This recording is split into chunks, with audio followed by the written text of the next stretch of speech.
Bonjour à tous et bienvenue dans cette nouvelle vidéo. C'est Max de la chaîne L'Investisseur Indépendant. Et je vous retrouve aujourd'hui pour une vidéo tuto où je vais vous parler des ordres Trading Spot.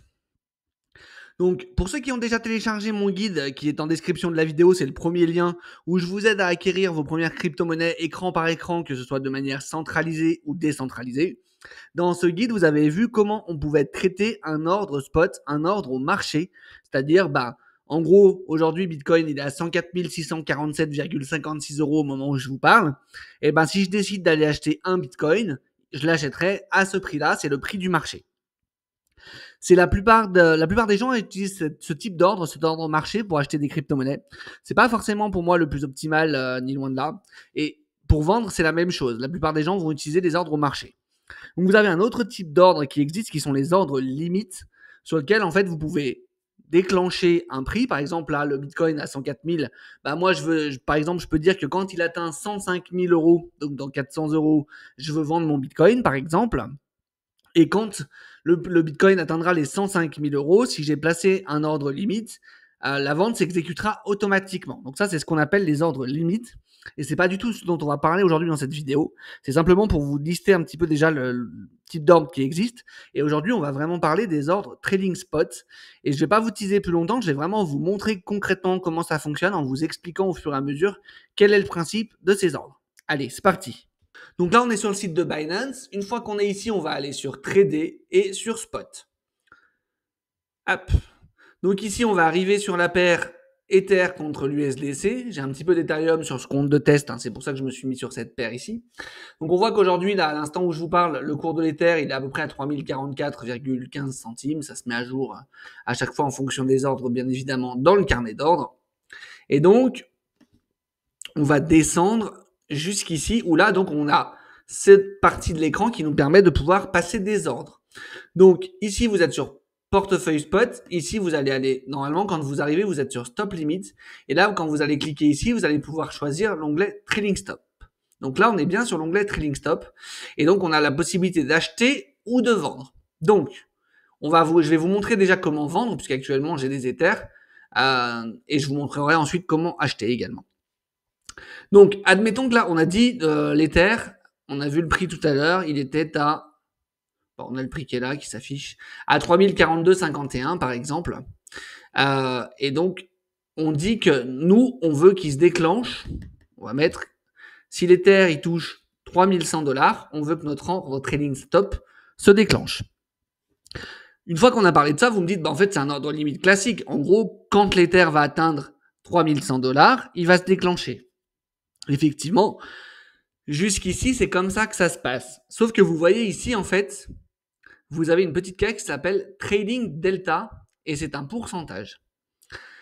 En fait, l'ordre Trading Spot, l'intérêt qu'il a, c'est que moi, je vais mettre mon prix de vente à 3100 $ pour Ether, mais peut-être que l'Ether, quand il va passer les 3100, il va continuer de monter et il va aller à 3150, à 3200, à 3300, peut-être qu'il va même monter en ligne droite jusqu'à 3500. Et si j'ai mis un simple ordre limite classique, à 3100 $, j'ai vendu. Et j'ai raté toute la hausse. Alors qu'en fait, avec le trading stop, ma limite, elle va s'ajuster. En gros, si le prix de l'Ether continue à monter, qui va jusqu'à 3500 $, tant qu'il ne fait que monter, mon ordre ne s'exécute pas. Et à partir du moment où l'Ether va baisser, en fonction du pourcentage qu'on va rentrer dans Trailing Delta, si par exemple je mets 2% dans Trailing Delta, c'est ce qu'on va faire, on va mettre 2% ici.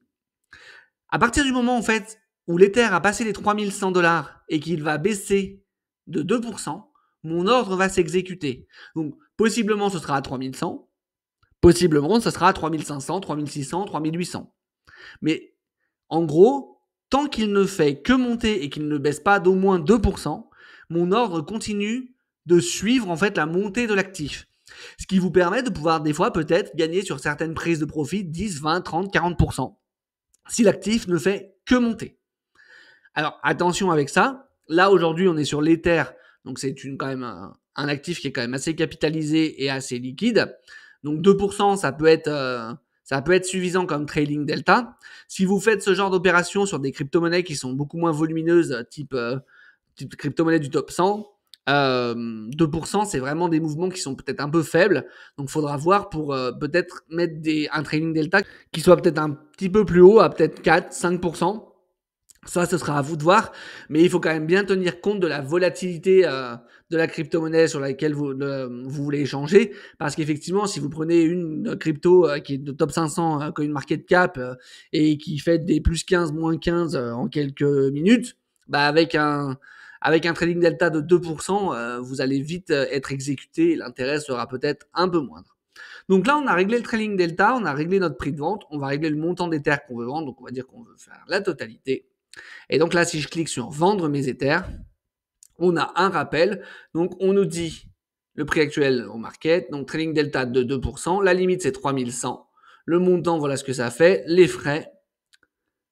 Hop, et donc là, on nous dit l'ordre sera activé immédiatement au dernier prix. Si le prix baisse de 2% par rapport au prix le plus élevé, un ordre limite de vente de 0,0061 Ether à 3100 USDC sera envoyé au carnet d'ordre. Le prix exécuté peut ne pas être égal à 3100 USDC. On peut vendre un petit peu en dessous, effectivement. Donc là, on peut confirmer. Et normalement, si je descends, je devrais avoir mon ordre qui est donc juste ici. Voilà, donc ça marche pour la vente et je trouve que c'est vraiment un super outil pour pouvoir maximiser sa prise de profit parce que potentiellement, comme je vous ai dit tout à l'heure, bah, vous pouvez récupérer 10, 20, 30% de plus sans prendre plus de risques. En plus, c'est vraiment une sécurité parce que si le marché part en sens inverse, bah, vous pouvez peut-être perdre un petit peu par rapport à un ordre au marché si ça se retourne au moment où vous passez votre ordre. Mais globalement, vous êtes quand même plutôt en sécurité avec un ordre trading spot. Donc là, je vais le supprimer. Je vais vendre mes Ethers au marché pour le coup, hop, pour vous montrer dans l'autre sens pour acheter. Donc, hop, voilà, je vais les vendre. Tac, voilà, donc là il a été exécuté, c'est bien passé en USDC. Et pour l'achat, c'est exactement la même chose. Je vais remonter, hop. Donc là, si je me mets sur stop limit, hop, et trailing stop, voilà. Donc je remets mon trading stop à 2%, je trouve que c'est un bon pourcentage pour l'Ether. On va mettre là, pour le coup, ma limite, je vais mettre par exemple 2900. Voilà. Hop. Je mets 100%. Et là, donc pareil, en fait, à partir du moment où l'Ether va taper les 2900 $, tant qu'il va continuer de baisser, bah ça va, mon ordre trailing stop va le suivre. Et à partir du moment où l'Ether a tendance à se retourner et va réaugmenter d'au moins 2%, mon ordre sera exécuté. Et donc peut-être qu'au lieu d'acheter de l'Ether à 2900, bah, je pourrais peut-être l'acheter à 2800, 2700, 2500. Vous avez compris le principe. Voilà, bah écoutez, on arrive déjà à la fin de cette vidéo. C'était pour changer un petit peu de ce que je fais d'habitude. Je pense que je vais faire un peu plus de vidéos tuto sur des outils un petit peu méconnus comme ça, mais que je trouve qui sont super intéressants quand même. C'est des choses que les débutants et même des fois les confirmés ne connaissent pas forcément. Et c'est des choses qui sont quand même assez simples à mettre en place sur une plateforme comme Binance que quasiment tout le monde utilise en crypto. Vous voyez, c'est quand même rien de bien compliqué à mettre en place ni à comprendre. Et ça peut vous permettre vraiment d'augmenter votre prise de profit des fois 10, 20, 30% ou même plus que ça. Donc je trouve que c'est vraiment super intéressant à connaître. Ça vous fait pas spécialement prendre plus de risques qu'un ordre au marché. Vous pouvez peut-être vendre un petit peu moins cher que si vous aviez vendu au marché, si jamais le marché se retourne au moment où vous passez votre ordre. Mais voilà, je pense que c'est vraiment un outil à connaître et à savoir manipuler, à savoir utiliser pour sa prise de profit ou pour quand on souhaite rentrer sur le marché pour pouvoir acheter un peu moins cher. Voilà, bah en tout cas, j'espère que cette vidéo vous aura plu. Si c'est le cas, n'hésitez pas à liker, commenter, partager comme d'habitude. N'hésitez pas également à vous abonner et à activer la petite cloche pour ne pas manquer la sortie des prochaines vidéos. Moi, j'espère justement vous retrouver sur une prochaine vidéo pour vous donner à vous aussi devenir un investisseur indépendant. Et je vous dis allez, ciao, à la prochaine!